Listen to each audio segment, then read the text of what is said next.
tout le monde. Aujourd'hui, je suis accompagnée de Samia, qui est une très bonne amie à moi.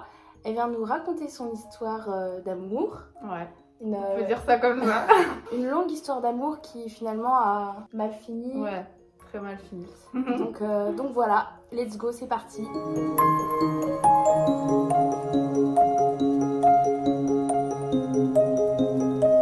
Si tu veux, j'étais mariée avec Mohamed. Donc en fait, il était d'origine turque. Et dès le départ, c'était très difficile de le présenter à mes parents parce que mes parents, en fait, ils voulaient que je sois avec quelqu'un de la même origine que moi, tu vois. Ouais. Donc c'est un peu compliqué. Et donc toi, t'es algérienne. Voilà, c'est ça. Et lui, donc, il était turc. On a eu du mal à se mettre ensemble, enfin, à faire que les parents acceptent qu'on se marie ensemble.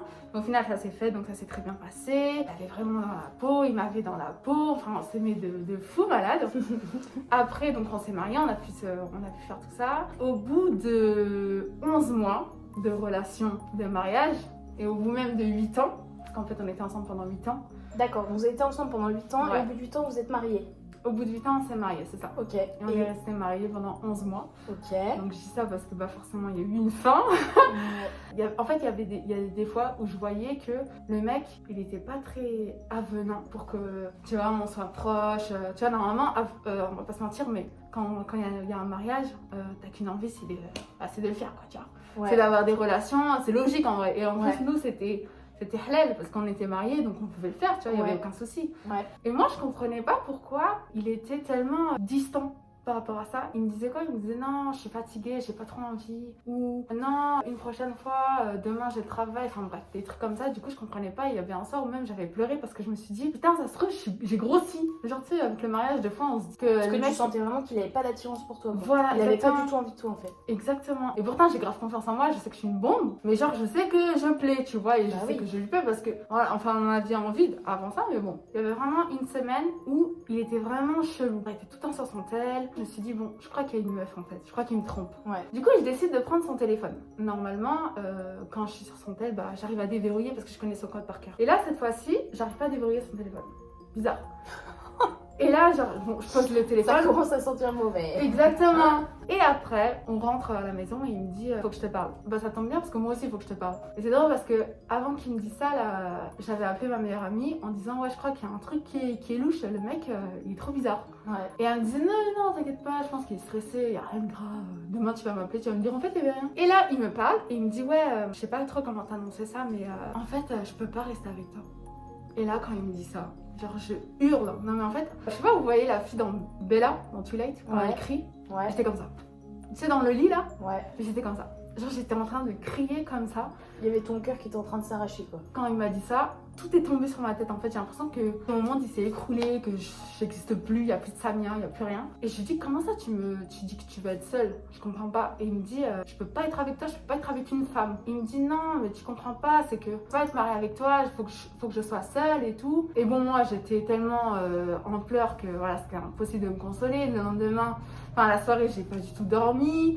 Tu sais, quand tu te réveilles le soir et t'as l'impression de sauter dans le vide. Donc, genre, limite, je pensais que j'allais mourir. Le lendemain, ça allait de pire en pire. J'avais pas dormi de la nuit. Je repensais à tout. Je repensais à mes parents. J'ai forcé avec mes parents pour me marier avec lui, tu vois. Et lui aussi, il a forcé avec ses parents pour qu'on se marie ensemble. Ouais.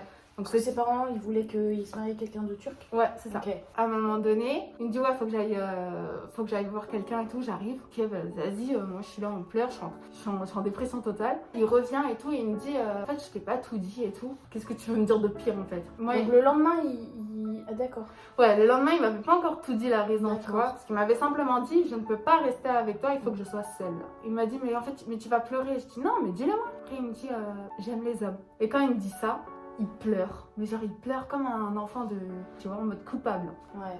Et moi, tellement j'ai bon cœur, j'ai même pas pleuré pour mon cas, mais j'ai pleuré avec lui. Ouais. Enfin, je l'ai consolé, tu vois, parce que moi, ça m'a peiné. C'est un mec que j'ai aimé 8 ans de ma vie. Et quand il m'a dit ça, j'ai dit, mais pourquoi tu me l'as pas dit avant? On s'est mariés 11 mois, et là, tu me dis que tu es attirée par les mecs. Parce que j'arrivais pas à te le dire, je me mentais à moi-même, je voulais essayer d'être comme tout le monde, parce qu'en fait, il s'acceptait pas.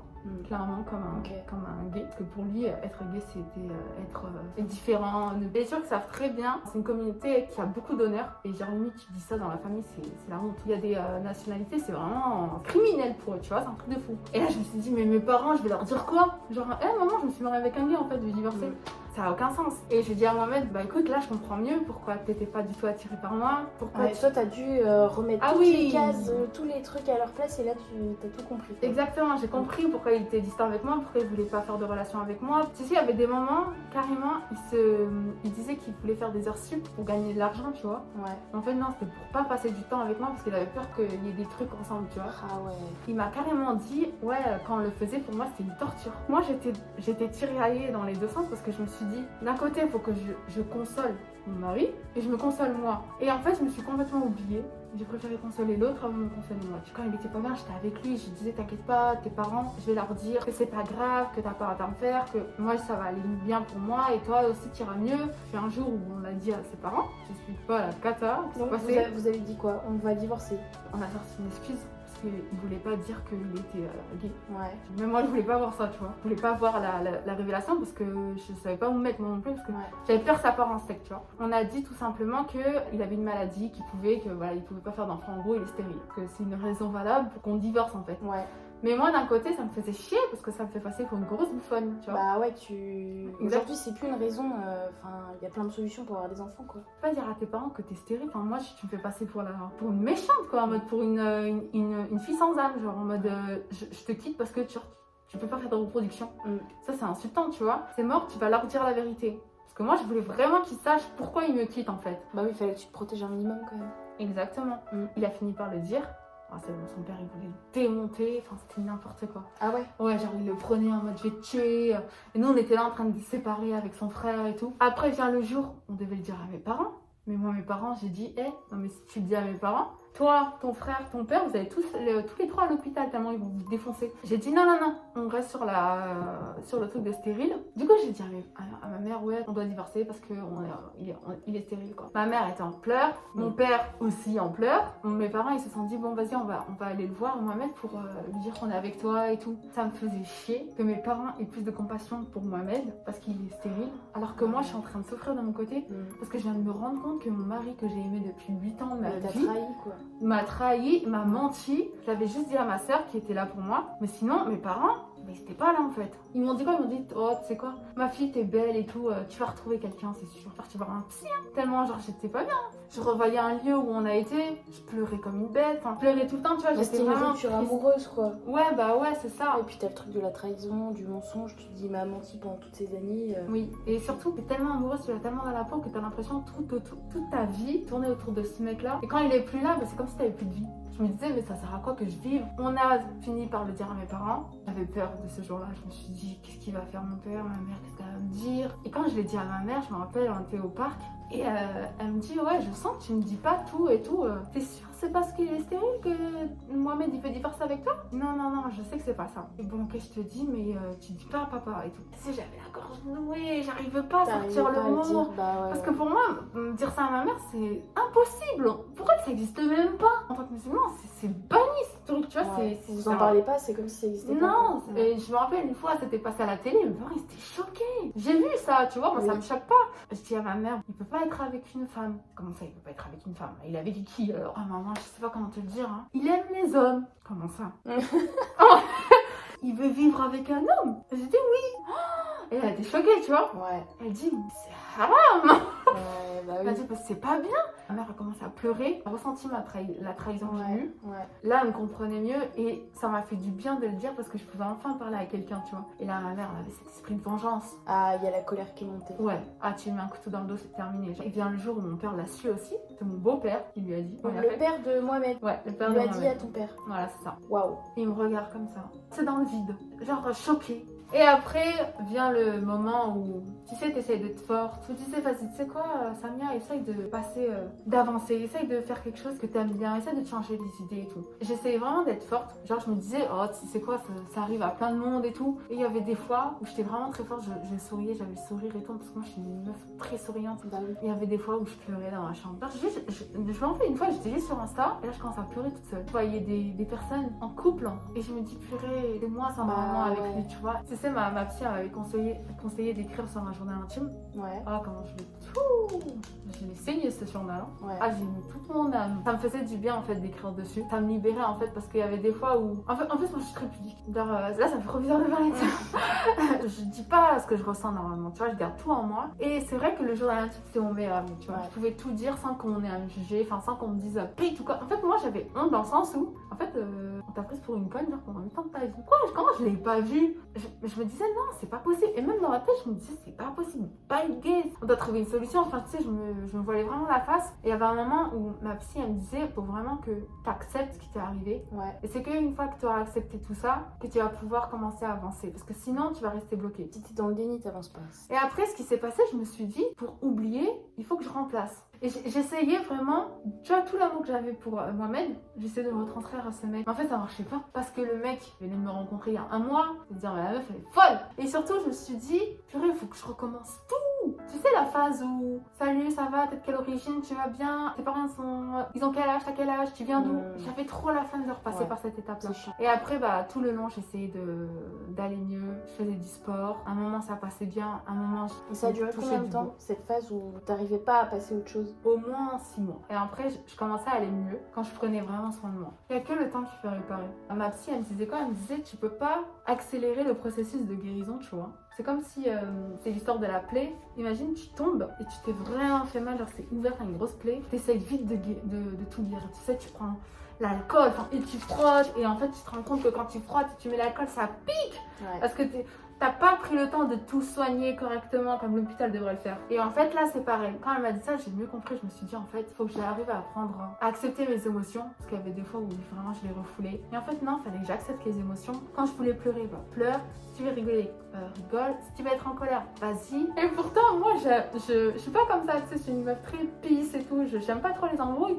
Et ça me faisait un bien fou. Donc, ouais, c'était vraiment c'était les montagnes russes. Un coup, ça allait, un coup, ça allait pas. Et après, ça allait mieux. Au fur et à mesure, quand j'ai accepté les émotions, quand j'ai accepté de pleurer, quand ça allait pas. De toute façon, fallait accepter. T'as des nouvelles un peu de lui? Là, on est en contact par rapport au divorce. On est obligé. Et en fait, ça fait combien de temps du coup ça? Ça date de 2 ans. Je me suis dit que fallait vraiment que je le pardonne. Si je pardonne pas ce qui s'est passé, je peux pas passer à autre chose. Je peux pas aller mieux. Parce qu'en fait, ça sert à rien de vivre avec la rancœur et de la colère.